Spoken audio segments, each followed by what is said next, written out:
Hello YouTube. Today, as the title suggests, we're gonna talk about my story with OS X and some points that I'd like to bring up. Until a few weeks before Christmas, I'd never ever used a Mac. I'd always been a Windows user, and I'd loved it. I'd loved Windows Vista, and then I came across the Chris Brollo show that most of you will know what that is.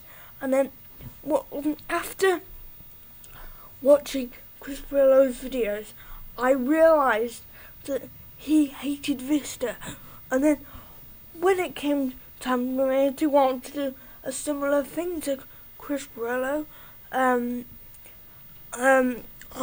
tried to use Webcam Max like he did, and I got blue screens. I decided that I was going to get a Mac for Christmas, December the 25th, so that I could run CamTwist. That's all I wanted it for, to run CamTwist. And then no, and then I got it and I ran. Sorry about that. And then I got it and I ran CamTwist for a little while, and I didn't like CamTwist. I preferred the interface on Webcam Max. There's certainly more functionality, more stability in CamTwist, but I preferred the functionality inside of Webcam Max. No, CamTwist, but I preferred the user interface inside of Webcam Max. So that was kind of how it started, and then because it was kind of a new toy, my Vista machine was gathering dust, and I went on it for a little while, and then I installed a bunch of stuff on it to kind of start using it again, and then I started getting this runtime errors, and then I started using a Mac, and then I finally played with VMware Fusion, and I thought to myself, that's it. This HP laptop that's sitting next to me right now is gone. I'll give that to my family. I'm not using it anymore, because and OS X is the more user-friendly alternative by far. It helps you troubleshoot things. It helps you when you're stuck, and it's certainly much more intuitive. What's the first thing that OS X asks you to do if you've got a camera plugged in, which, might I add, comes built in with most of the Macs? It asks you to take a picture of yourself, where on Windows Vista you get to choose between a flower, a dog, and a bunch of other crap. So it's certainly much more intuitive, and I have had quite a bit of freezing with OS X, but I've had a blue screen on Windows, and I haven't had a kernel panic on OS X. So what does that show? OS X is more stable. And a few days ago, actually, when I put 4 gigs of RAM in my MacBook, that just added to the experience, and the fact that I can run OS X, Windows and Linux on this very MacBook, as I'm doing now while I'm recording this video, because I've got so much RAM, and that's a really nice thing. So if I ever want to switch back to Windows, I just use Boot Camp and use the MacBook as a Windows machine. Because I mean, it's great hardware. I mean, a lot of people say that I copy off Chris Pirillo, like on my subscribe to our YouTube channel thing. But actually, I like to do my videos in a similar sort of fashion to Chris Pirillo, but I think of individual things to do the videos about, and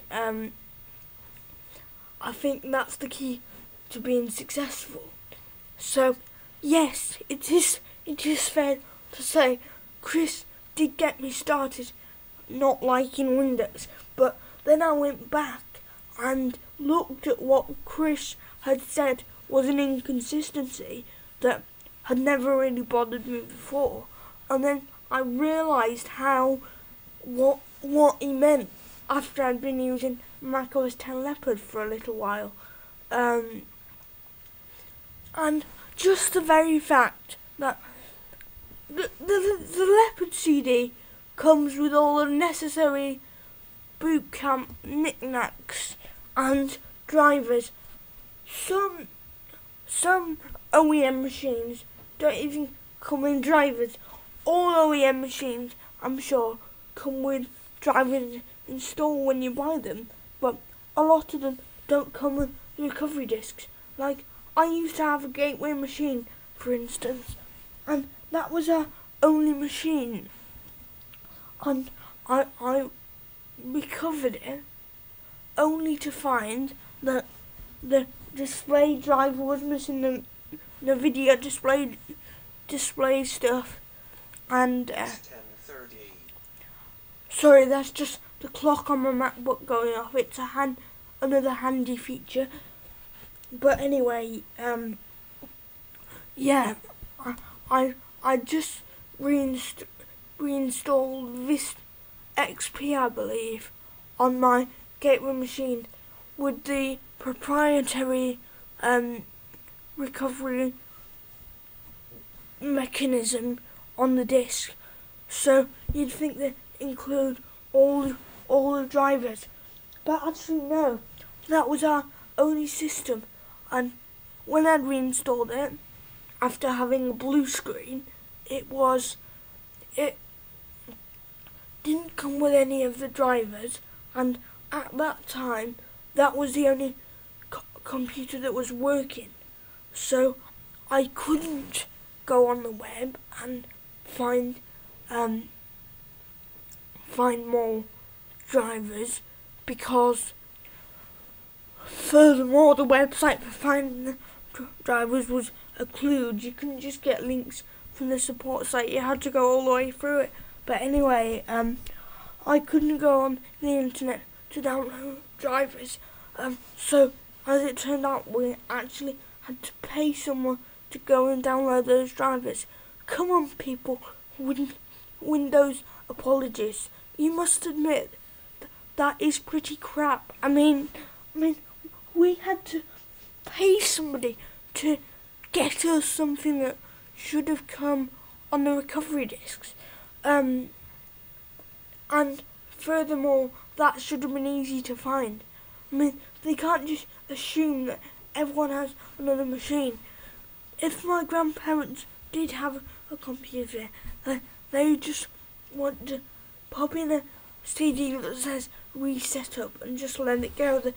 They wouldn't know about installing drivers, and they certainly likely wouldn't have